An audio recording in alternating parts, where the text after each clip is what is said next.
There we go. And press the right buttons. There we go. Good afternoon. Welcome to another session of the Podium Club.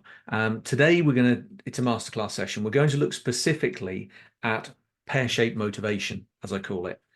The whole the whole of my understanding around motivation and why motivation is pear-shaped has come by asking and answering a couple of very, very simple questions.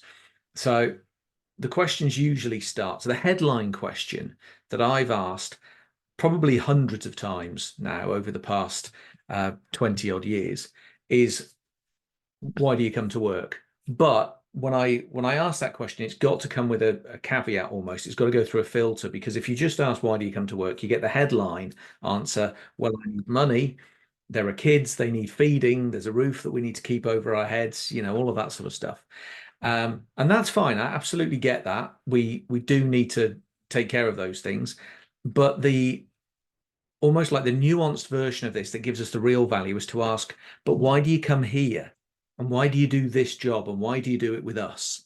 Because most people could do a number of different jobs, or they could work in a number of different places. So to really understand people's motivation, we have to start to understand why they come here and do this stuff with us. And when I've asked that question, there are a myriad of answers I tend to get back. So what do you think? What do you think tend to be the usual suspect answers that you would get back if you ask that sort of question? Or if you have asked that question to your people, what kind of answers have you had back? People I work with, Mm-hmm. the community, the culture, the purpose, the mission. Yeah. So the intangible soft rewards, the location, Mm-hmm. Yeah. the opportunity. Mm. Yeah, there's loads of different stuff Yeah, in there. Anyone yeah. else? Any other thoughts? Have you heard any other answers back whenever you've asked the question or had the conversation? So it's probably things like the values of the company as well. If you don't believe in what they stand for, then you won't really want to work for them, even if you get lots of money for doing so.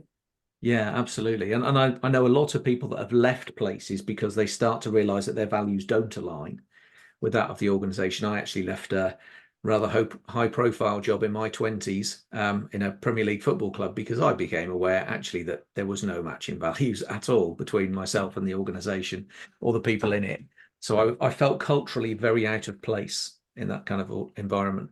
Yeah, Glenn, any thoughts? Yeah, I mean, I'd back the thoughts on values and on location.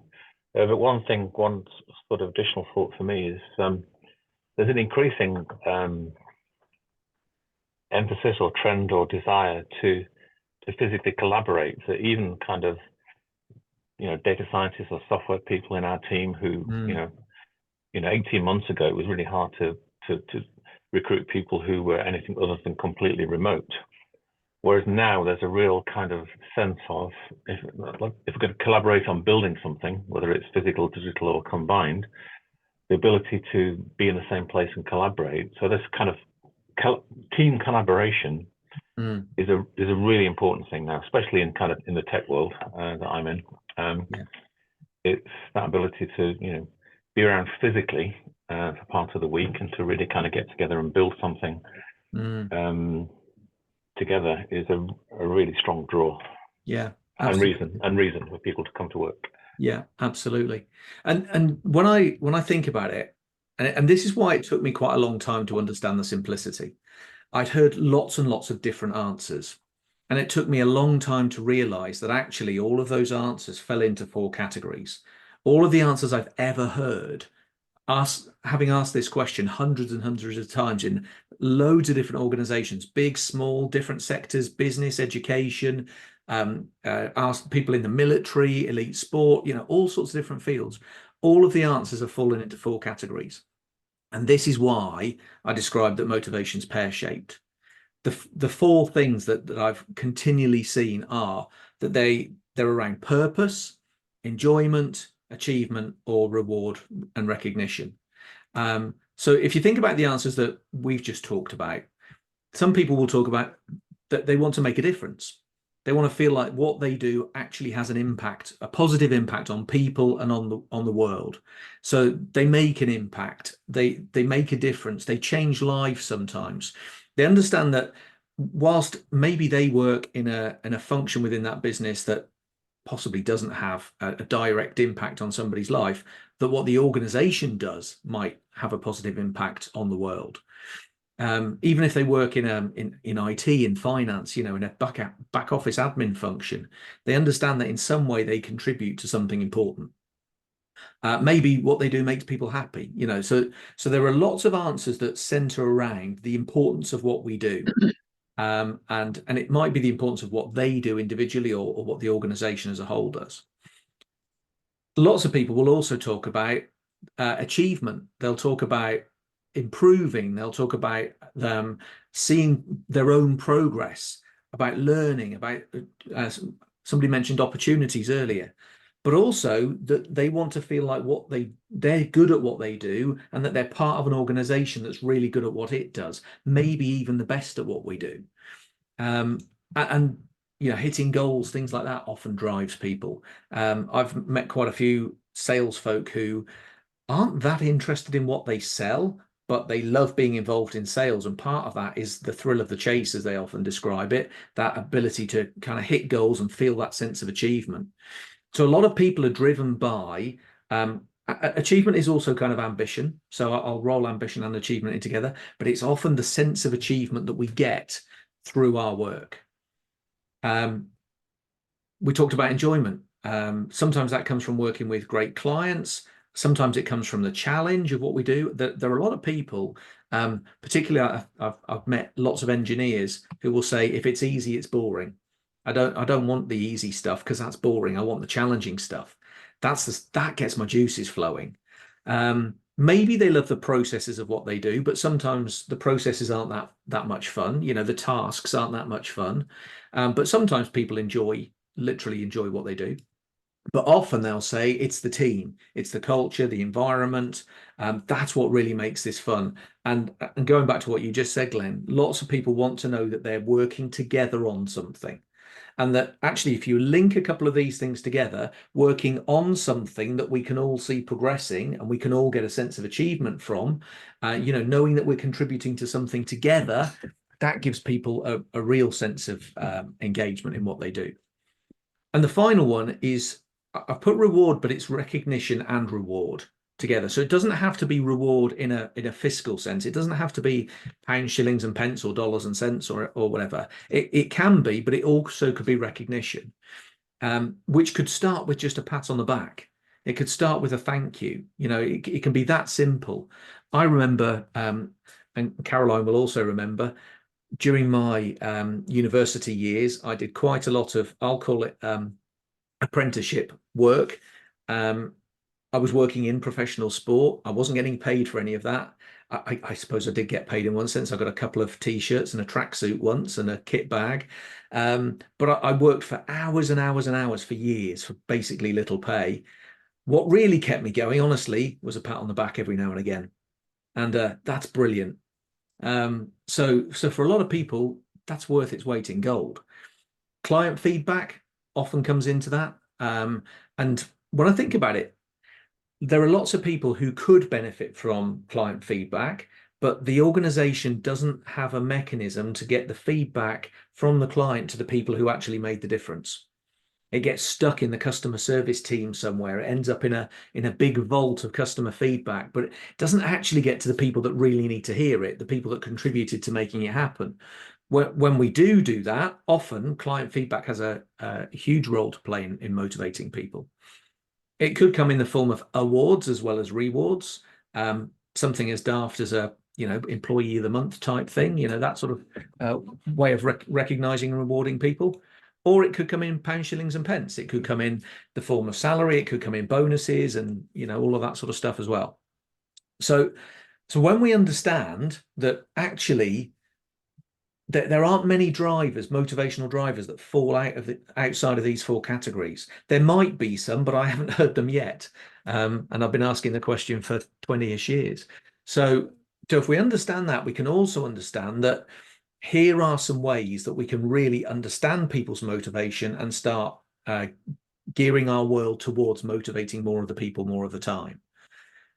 So if I wanted to sort of create some almost tools out of this understanding to help people to really get a grasp of their own motivation and other people's and work out how to motivate more people more often, I often start by trying to figure out how individual people are motivated.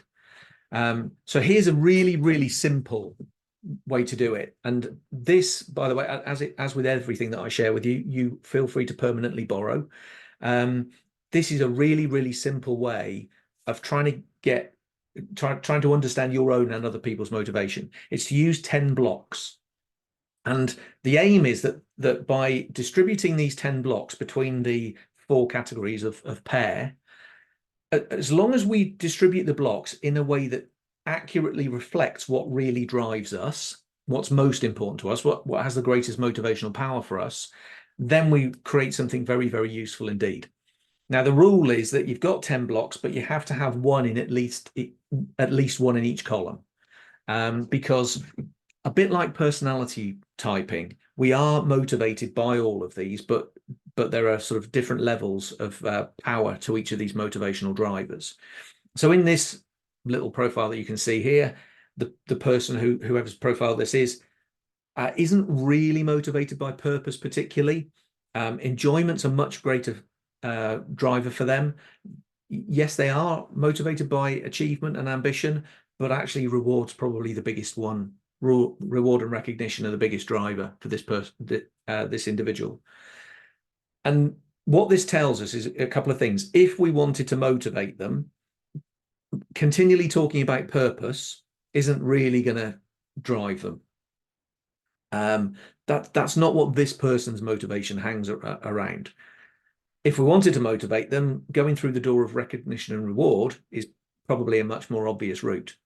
It also tells us that if we get this person into a situation where they're not getting as much recognition and reward, they'll get demotivated very, very quickly indeed. Because that's really important to them. And I've seen, again, I'll use salespeople as an example. I've seen quite a few who are motivated, recognition and reward motivated. They basically do what they do for the commission check. And if they get into a position where the economy gets a bit tougher, there aren't as many sales coming through, it's likely that their motivation is going to nosedive pretty quickly, because it's kind of all built on that. And if we got almost, sort of too many chips in, or too many bricks in one column here, we can find that even though our motivation might be quite strong for a while, it's also brittle. And that if the conditions change and either the reward disappears, if that's where most of our chips are, our motivation would nosedive. Or if we had everything on the purpose column, and then we lost that sense of purpose and the organization became too bottom line focused, then those people would become very quickly demotivated. So it gives us a way of understanding A, what drives us, but B, where our vulnerabilities are in terms of motivation, and what kind of situation could demotivate us. So that's a quick way of looking at it. Little challenge for you guys. If you were thinking about your own motivation, where would you put your 10 bricks? If you wanted to create a little profile that really accurately reflected what drives you, how would you distribute your 10 bricks? What are your thoughts, Jed? Oh, come to me, Simon, why don't you? I saw you on mute, you see. No, I came off. I think in a kind of a leadership role, you have to be in every camp. I think you have to have you have to be balanced in terms of what you're looking for. If you don't believe in one of those things, then that's a problem. Yeah.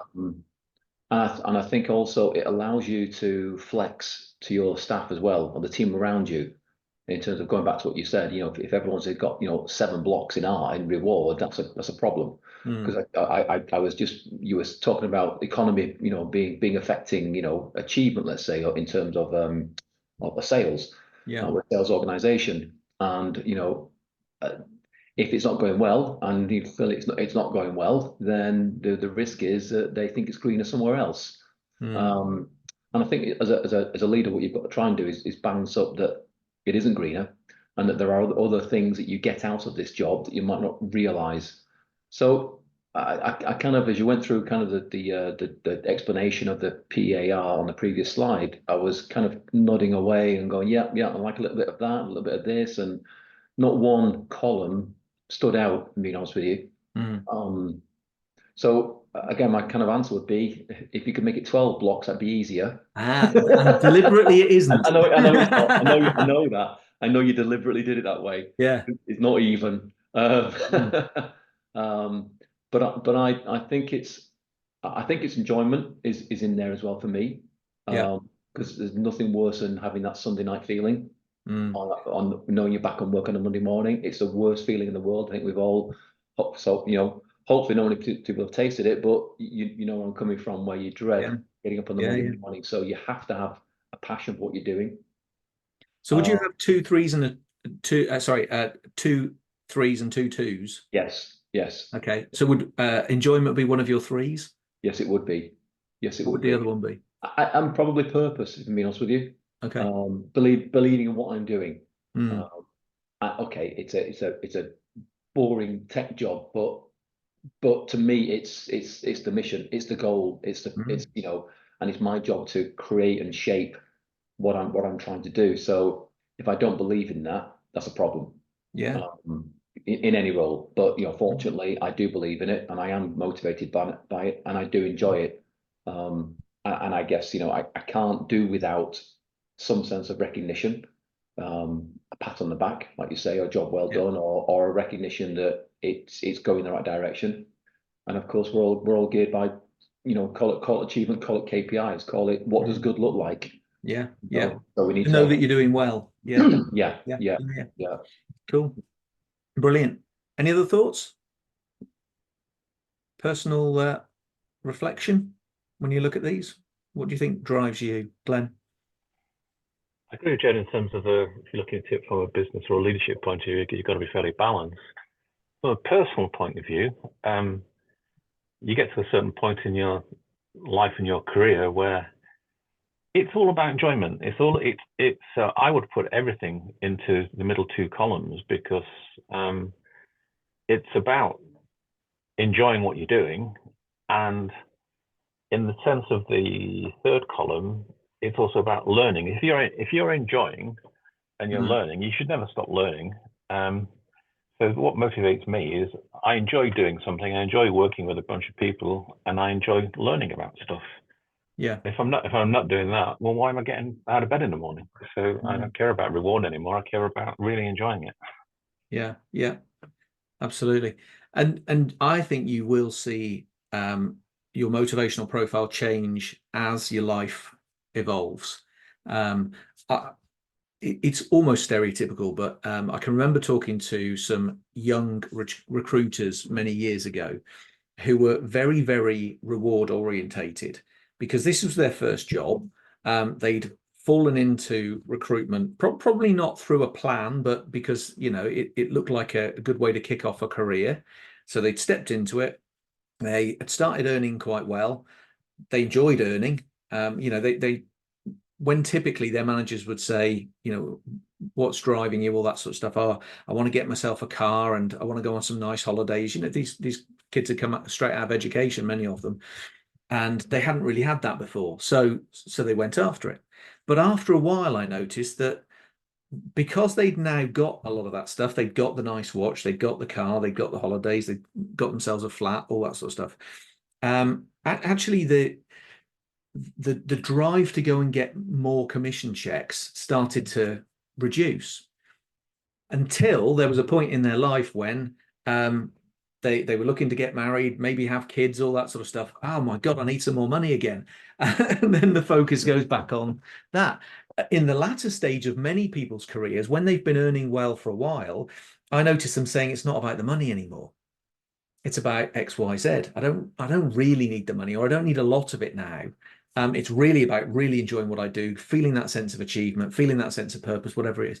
So I think there is a valid shift in these things over time. So it's not static at all. I think it's dynamic. But I'll go back to the original point. Understanding it's really valuable.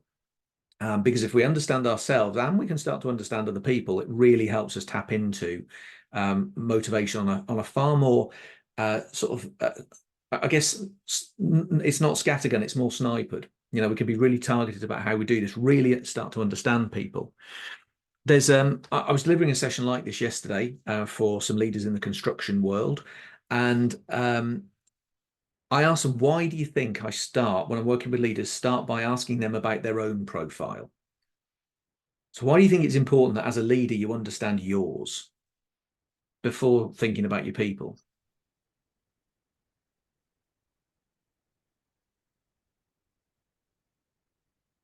Because when you're on an aeroplane, when the masks drop, you've got to put your own mask on first before you help anybody else putting their masks on.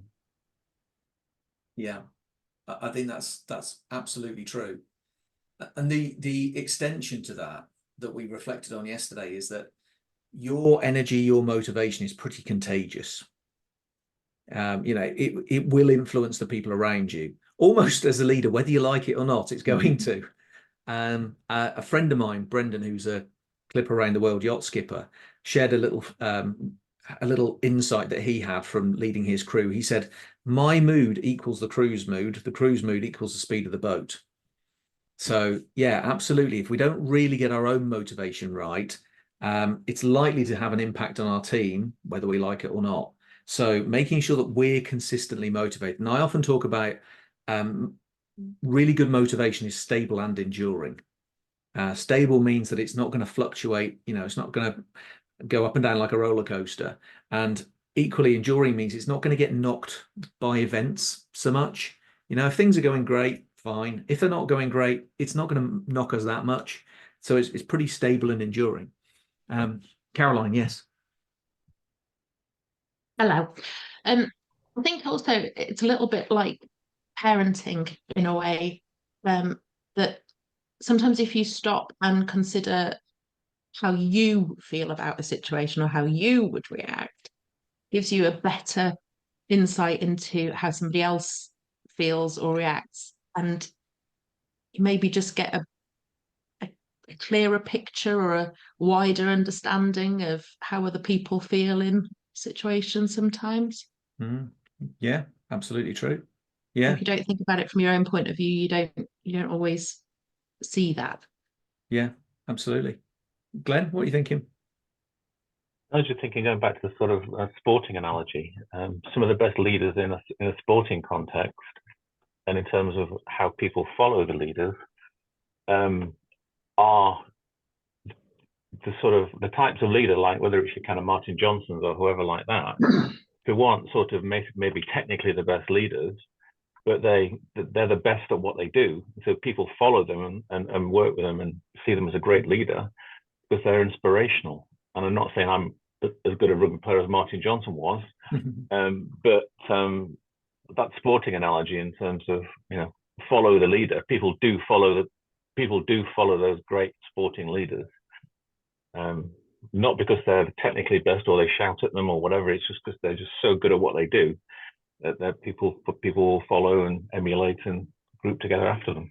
Yeah, absolutely. And you know, when we look at how people become excellent in anything, usually it's because they dedicate themselves to it for a long period of time. And again, this is why both stable and enduring motivation is critical. So, you know, motivation, I often think of it's pretty easy when things are going well, but what if it's not? What if things aren't going well? You know, how strong is our motivation? How robust is it? How able to withstand the storms is our motivation? And equally with our people, you know, how motivated are they when the tide turns or the wind's against us now rather than in the sails?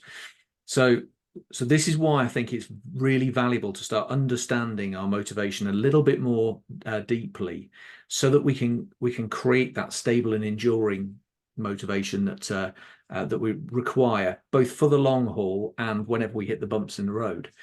So again, personal reflection, knowing what you know about your own motivation, how could you, is there, when is it fragile? Maybe when do you find that your motivation wanes? And what could you do to create more stable motivation, more stable and enduring motivation for yourself, do you think?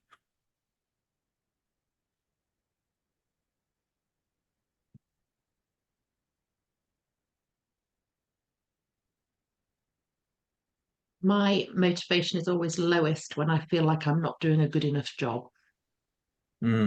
Which probably shows that the A of pair is quite important to you. Feeling like you're doing a good job is important to you. Yeah. So being able to fuel that and make sure you feel that more often will probably fuel your motivation. Yeah. That's a good point, Caroline, because one of the things that would affect that is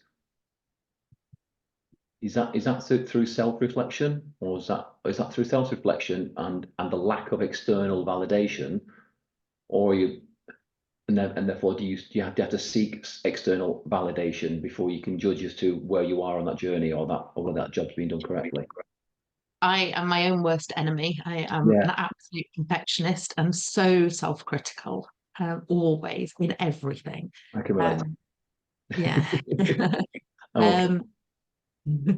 And if I feel like I'm falling behind or I'm not doing a good enough job, I get overwhelmed and then I shut down and it gets worse and worse and worse. And my motivation just tanks completely.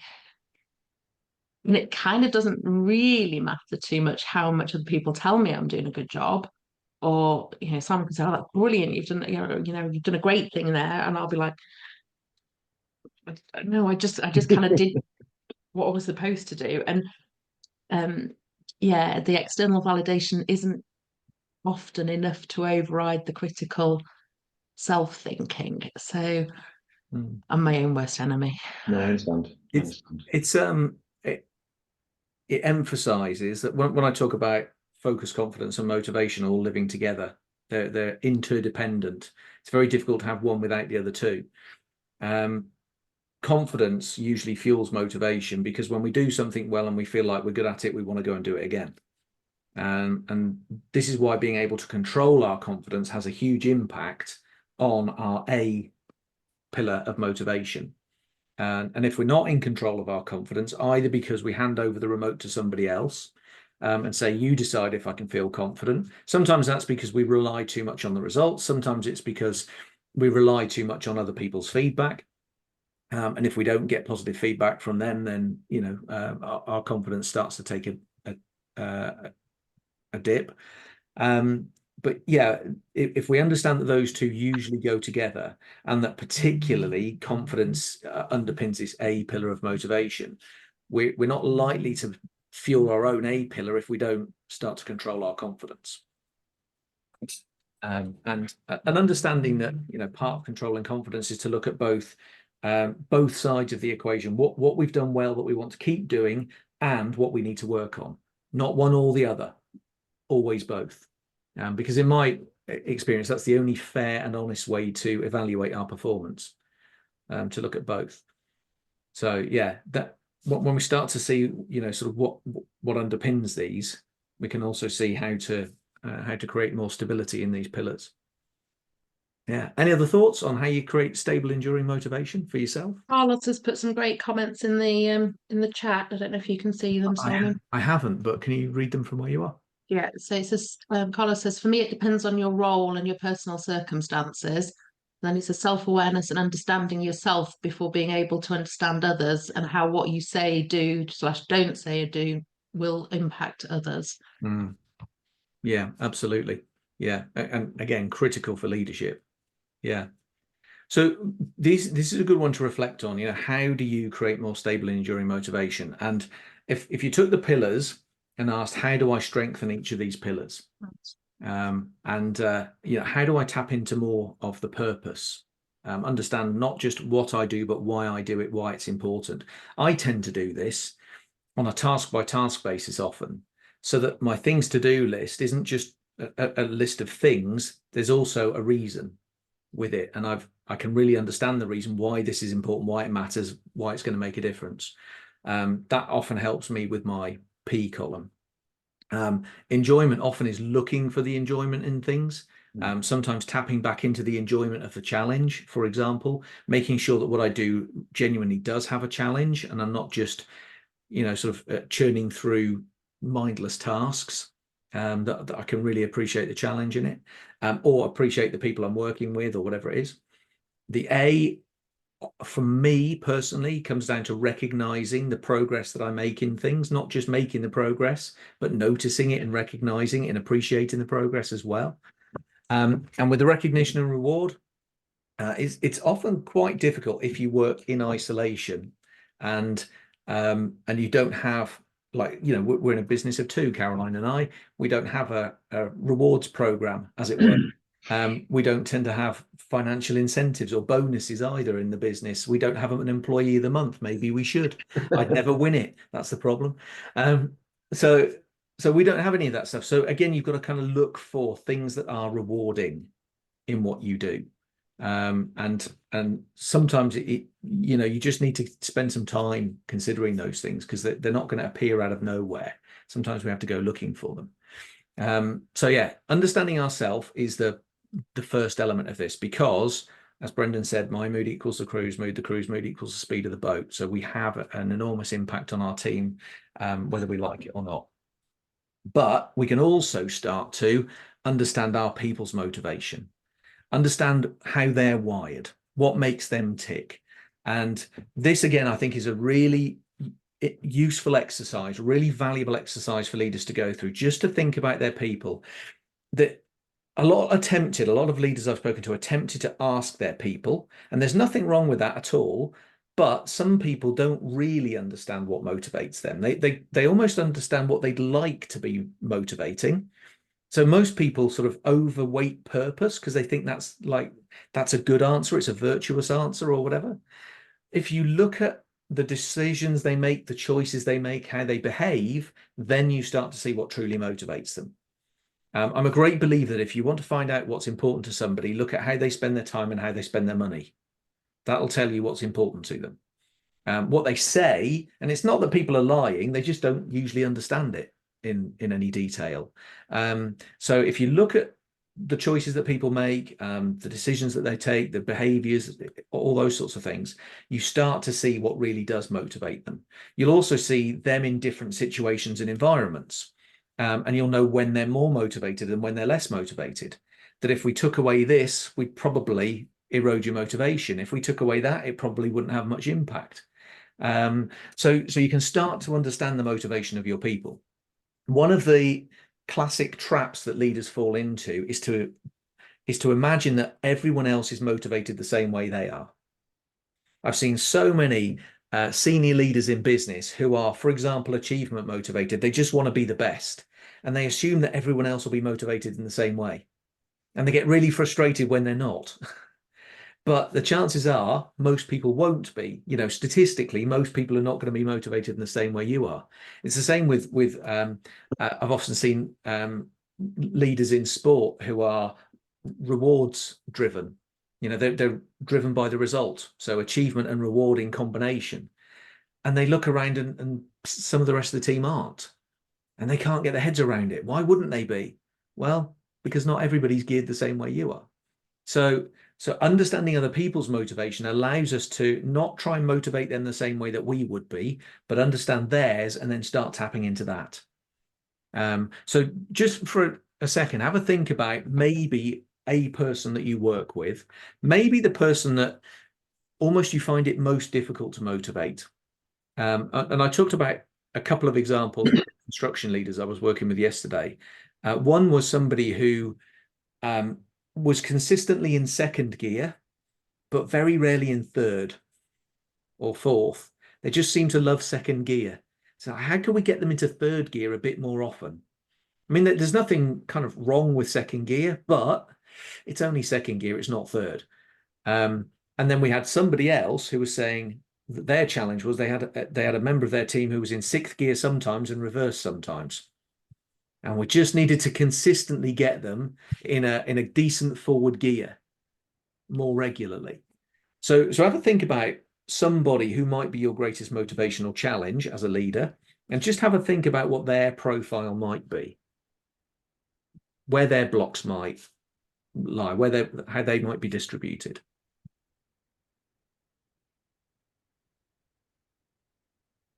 Any thoughts? You don't need to name names, obviously. Have you got somebody? Mm-hmm.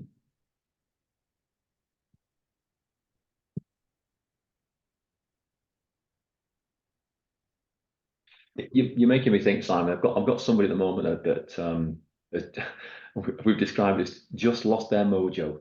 Okay. Yeah, just lost their mojo, and I'm going through the PEAR, and I'm kind of struggling to know which area it is, to be honest with you, because it could be any one of them that's done it. And they're not a direct report, by the way, but they do influence the products that I'm responsible for.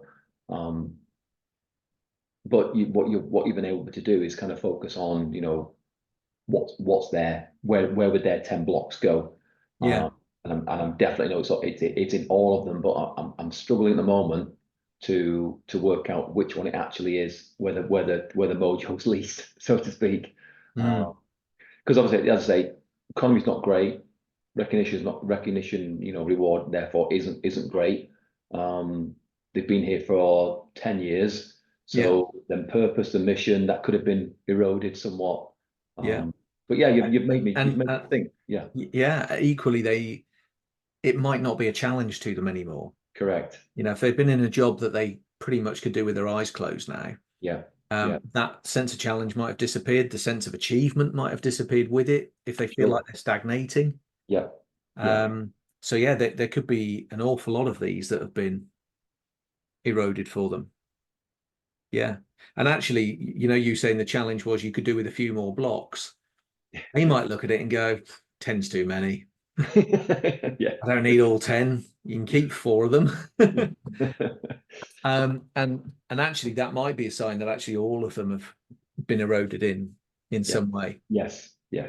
But yeah, it would probably be a useful conversation with them to sit down with these and say, how do you feel? Where would they go? What is important to you? Blocks. I'll take 10 Jenga blocks with me. Yeah. Literally. I mean, physically, Yeah. I probably will. Say, do me a favor, just do this for me.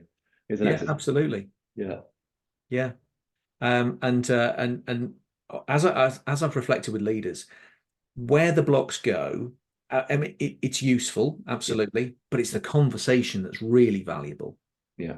And to be able to have a sort of a picture in your head, absolutely useful. But the dialogue is the most important piece, the most valuable piece. I agree.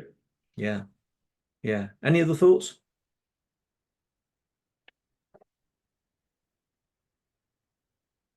This is a little tool that you can use, and often I'll see leaders just sort of drawing up a little picture and then starting to work with that, sense checking it to start with, to see that if I think that they're reward orientated and we start talking about more rewards and helping them get towards the things that really matter to them, does that start to fire them up or not?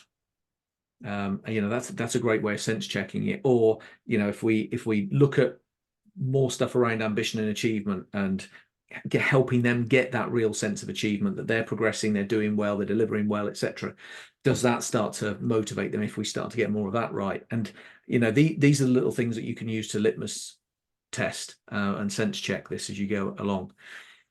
I guess the challenge with most teams is that if you start to understand your people and you've got a team of, let's say, 8, you might think, great, now I understand them individually, but they're all different. So how do I motivate the team? Very, very valid question. The simple answer, simple is not always easy, but the simple answer to this is that we create an environment that motivates everybody. So we're not trying to always, I mean, we can tap into the individual when we have one-to-one conversations, all that sort of stuff, we can start working with them. But we have an opportunity to create an environment that works for everybody by building what I call 4 strong pillars of motivation within our world, within our environment. And probably the most valuable question that I ask leaders when I'm doing this sort of work is, so how can we start building 4 strong pillars of motivation within this team? Because over time, I've noticed that, if we build an environment where we understand our purpose, what we do is important, it matters, doing it well matters. We understand that, for example, we don't just produce stuff, we produce stuff that makes a difference. When we do it well, it has a positive impact. So what we do is important. We're really good at this stuff. We might even be the best at what we do. We're improving, we're progressing. We always deliver high quality. We enjoy who we work with. We enjoy the team. We enjoy the culture that we've got. We enjoy the challenges that we take on. And when we do it well, we get recognized and rewarded. If we had an environment that did all of that, there's not a lot else we need. That's going to become motivating for pretty much anybody. And that there's a sweet spot, a sort of another dimension that we unlock when we create an environment like that. And this is hugely powerful in terms of motivational drivers for human beings. We create an environment where people are proud to belong. And that's massive. And it comes when we create these 4, when we get 4 strong pillars, when we get a strong P, E, A, and R within the environment. When we do that, we've got a place that people feel proud to belong. And it has a huge impact on recruitment, yes, because we start recruiting better people, but particularly retaining the really good people that we have. It's got a massive impact in that respect, because people don't really want to leave. I mean, why would you leave a place that you felt really, really proud to belong and you absolutely love being a part of? You probably wouldn't. And I've seen in some environments that when we get this right, the opposition come trying to poach our people. And it's not that we can withstand it forever, but if they offer a couple of grand more, 5 grand, sometimes people are choosing to stay. If somebody offers to double their salary, they'll probably go. But we become sticky, and sticky for good people for longer when we get this stuff right. So one of the things to reflect on, and I'll give you a couple of examples of how we could start to build out these pillars. So with purpose, for example, people can start to understand the difference that they make and why their contribution really matters. That what we do is important, but I can also see how I contribute to it. I probably about 18 months ago, I think it was, I did a session at the RNLI headquarters in Poole. And everybody in that organization really understands the importance of what the organization does, but their connection to it, even if they work in the gift shop. So they're not actually out there on a lifeboat picking people out of the water, but they understand that what they do helps save people's lives at sea, preserve life at sea. So they understand the difference they make. The organizations usually spend time connecting people back to their purpose, finding out how their work changes lives, realizing the value and the impact that they have within the organization, and to what we do. So that's one example of how we could build out the P pillar.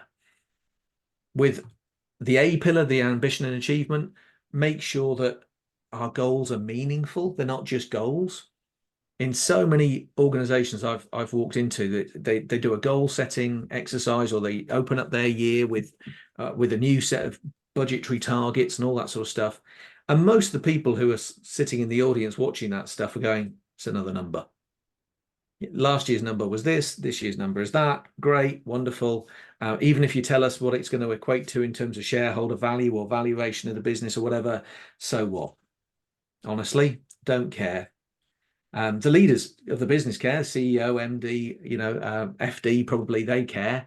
Shareholders definitely care, but the people in the business sometimes just don't, because it's just another number. So a really meaningful goal or target makes a difference. And then when you achieve it, it does mean something.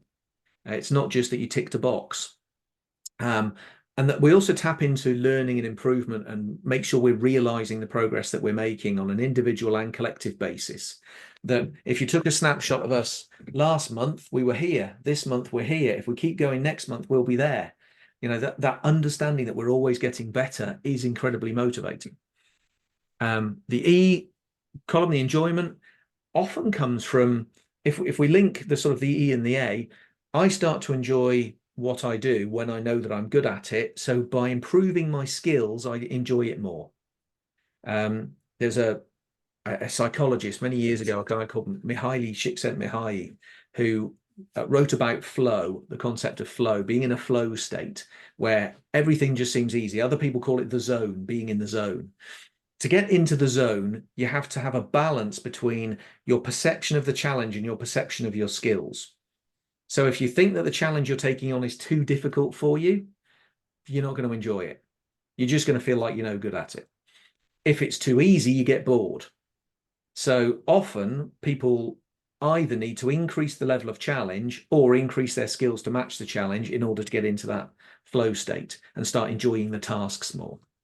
Obviously, we can do work around making sure we've got a great culture, making sure we've got a great team, recruiting people who are great team players to form a great team, all of that sort of stuff plays in. But if we want people to enjoy the processes, we've got to get that balance between challenge and skills. And finally, if we were looking at recognition and reward, the simplest way is to just start celebrating the wins. Before we even get into incentive programs or anything like that, just start celebrating the wins. And not just the big wins, but the little wins that get us there. The sort of daily, weekly stuff, not just the big annual target stuff. Tap into more of the client feedback and make sure it gets to the people who actually contributed to it. And if we find people who are really genuinely pound, shillings and pence driven, and maybe they're commission driven, if we help them improve their performance, they're likely to improve their results. And if that happens, they get more pounds in their pocket. So if we want to motivate people that way, changing the incentive structure is probably not the way to do it. Changing their performance that changes their results, that gets more pounds in their pocket, probably is the more sustainable way to do it. So there's just a few thoughts and ideas on how we could. Question though for you guys before we wrap up is, what can you start to do with this understanding now? How can you start to use this sort of stuff? I'm going to stop the share so we can have a bit more of an open conversation about this one. What's useful to you? How is it useful? How can you start to employ it?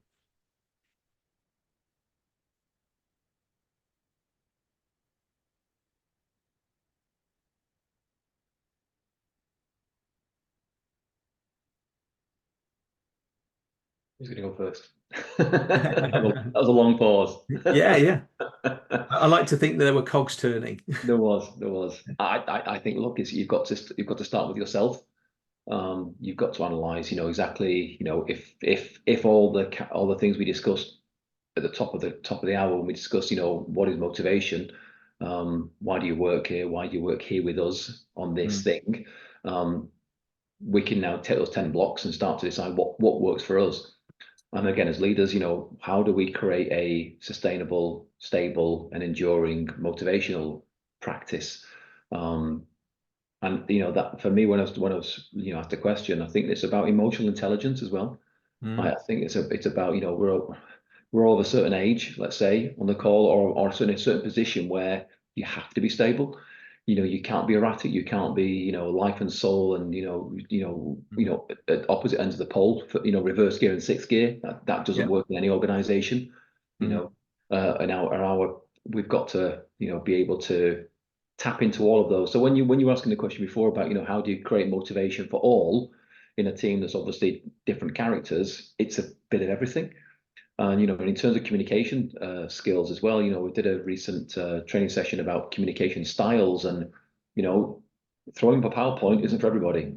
Absolutely. Like you've done here, you've taught the PowerPoint, you've introduced a conversation and an audio video. So, some people thrive on that and prefer that rather than just looking at PowerPoint, or they love, graphics and then words follow it, or they love, I've got one lady in the office who just basically writes down everything she wants to say on the PowerPoint screen, okay, because that's how she wants to do it. So yeah, again, no right and wrong, but you have to respect the fact that people behave and expect something differently to suit how they want to be spoken to or affected in life. So I think, again, go back to it, is certainly self-reflection in terms of what motivates you, maybe changing the style so that you incorporate into your everyday messaging, weekly messaging, quarterly messaging, something to do with each of those 4 pillars.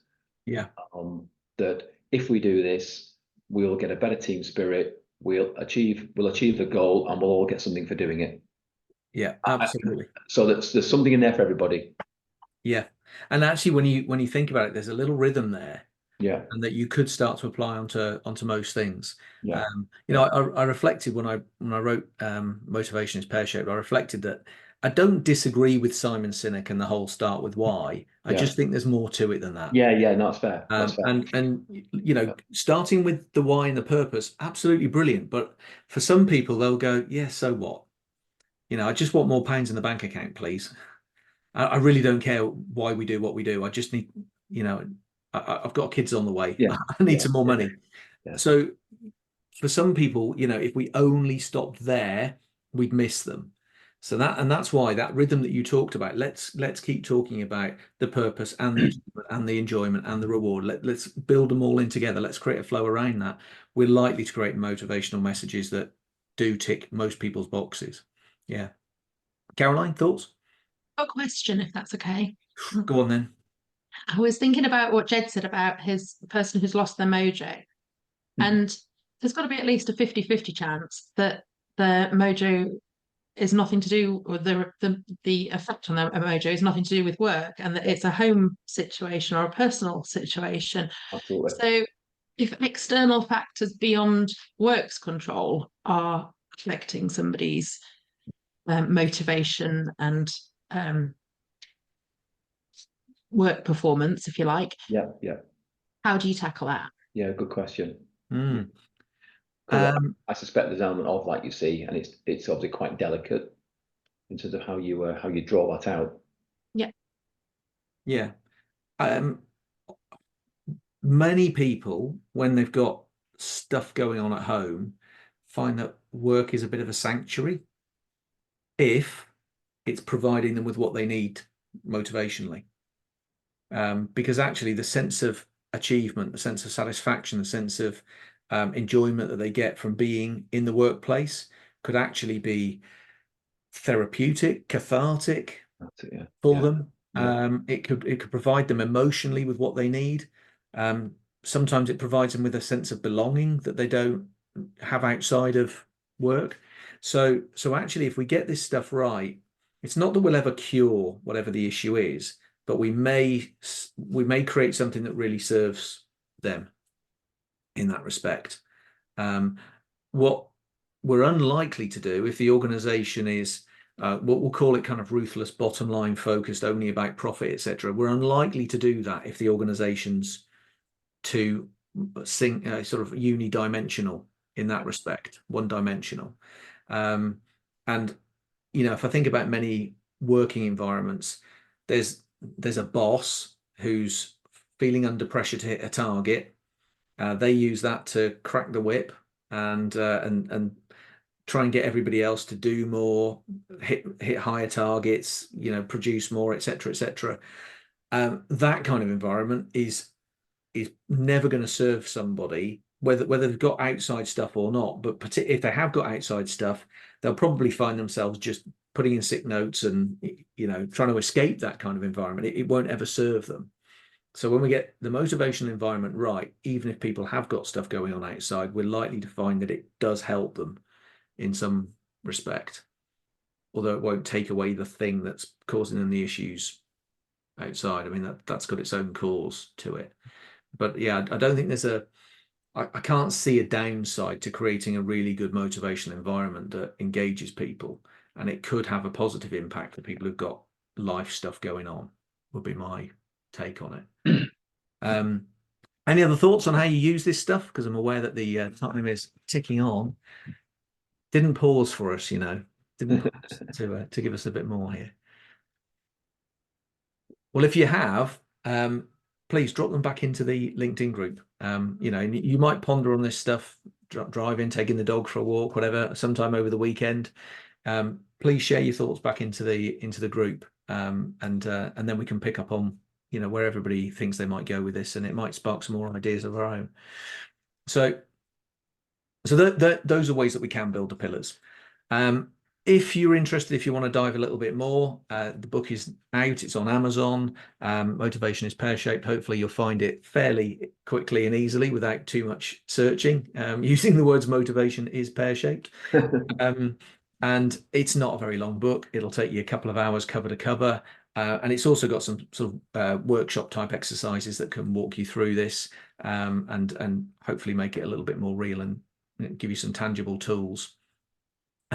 If you want to dive in even deeper and get kind of really under the skin of this and start figuring out how you apply this sort of thinking as well, we've got a one-day masterclass at Bowcliffe Hall. A couple of you guys I know have been to Bowcliffe Hall, magnificent venue.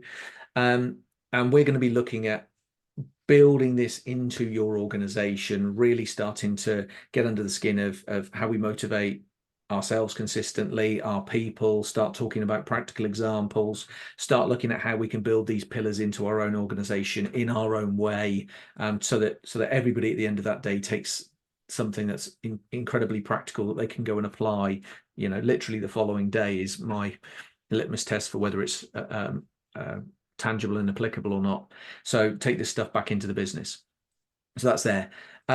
Any further questions, comments, thoughts, anything before we split?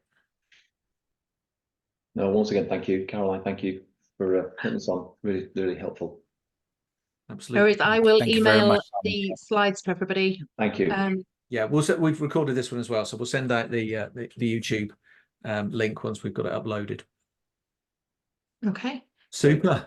Thank you. Guys, thank you very much indeed. Have a lovely weekend. We'll see you guys in a couple of weeks' time. It's 2 lengths of the pool in a couple of weeks, so we'll see you for that. Great.